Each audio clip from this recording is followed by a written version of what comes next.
আসসালামু আলাইকুম। আজকে আমরা করব সহজ পদ্ধতিতে গুণন। শুরু করা যাক। আমাদের প্রশ্ন হচ্ছে 999 গুণ 23। 999 যেহেতু বড় সংখ্যা, তাই সহজ পদ্ধতিতে গুণন করতে গেলে আমরা 999কে ভেঙে লিখব 1000 বিয়োগ 1। এই পদ্ধতিতে যখনই আমরা গুণ করব তখনই সংখ্যাটিকে ভেঙে লিখব। 1000 বিয়োগ 1 গুণ 23। 23টা যেহেতু ব্র্যাকেটের বাইরে গুণ হিসেবে আছে, তাই ব্র্যাকেটের ভেতর 1000-এর সাথে একবার গুণ হবে এবং 1-এর সাথে একবার গুণ হবে। 1000-এর সাথে গুণ হলে হয় 23 একে 23, এবং যে 3টি শূন্য দেখতে পাচ্ছ এই 3টি শূন্য 23-এর পাশে বসে যাবে।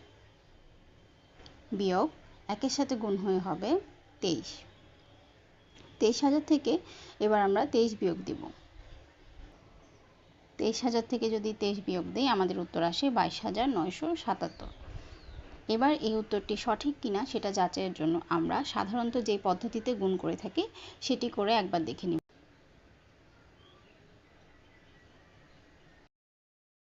স্বাভাবিকভাবে গুণ করলেও আমাদের উত্তর আসে 22977, যা সহজ পদ্ধতিতে গুণের উত্তরের সাথেও মিল আছে।